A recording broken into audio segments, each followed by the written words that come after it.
नमस्कार, मी Nikita the secret करी या YouTube चॅनलमध्ये तुम्हा सर्वांचे खूप मनापासून स्वागत करते। तर आज आपण ताजे मटार आणि बटाट्याची भाजी कशी बनवायची ते बघणार आहोत। चला तर मग सुरुवात करूया। तर त्याकरता इथे मी 2 बटाटे उकडून घेतलेले आहेत आणि त्याची साल काढून घेतलेली आहे। यानंतर आता आपल्याला मटार शिजवून घ्यायचे आहेत। तर त्याकरता एका पातेल्यामध्ये मी पाणी गरम करायला ठेवलेले होते, त्यामध्ये 1 वाटी ताजे मटार टाकून घेऊया। आता यामध्ये चवीनुसार मीठ टाकून घ्यायचं आहे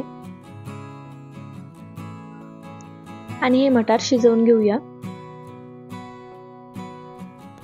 तर आता इथे तुम्ही बघू शकता मटार छान शिजलेले आहेत। आता गॅस बंद करून घेऊया।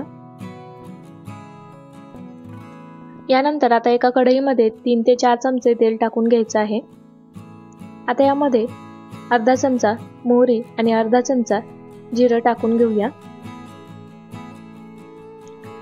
जिरे आणि मोहरी छान तडतडायला लागले की यामध्ये कढीपत्ता टाकून घ्यायचा आहे।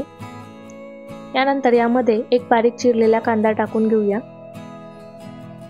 आणि कांदा छान सोनेरी रंग येईपर्यंत परतून घ्यायचा आहे। आता यामध्ये आलं लसणाची पेस्ट टाकून घ्यायची आहे। यामध्ये आलं लसणाची पेस्ट थोडीशी जास्त घालावी, यामुळे भाजीला छान चव येते आणि छान परतून घेऊया। यानंतर आता यामध्ये एक बारीक चिरलेला टोमॅटो टाकून घ्यायचा आहे आणि टोमॅटो छान मऊ होईपर्यंत शिजवून घेऊया। तर इथे तुम्ही बघू शकता टोमॅटो छान मऊसूत शिजलेला आहे।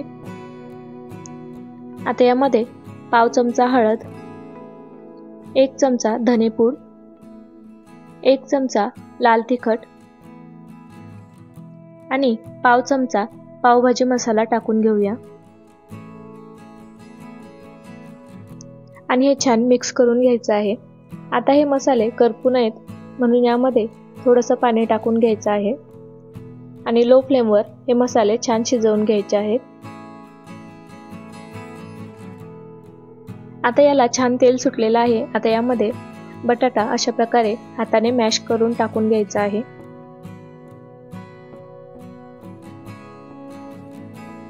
त्याचबरोबर शिजवून घेतलेले मटार सुद्धा यामध्ये टाकून घेऊया आणि हे छान मिक्स करून घ्यायचं आहे।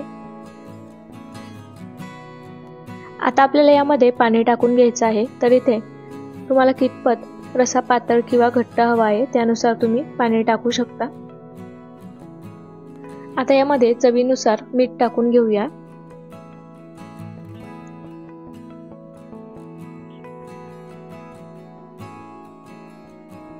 आणि हे व्यवस्थित मिक्स करून घ्यायचं आहे।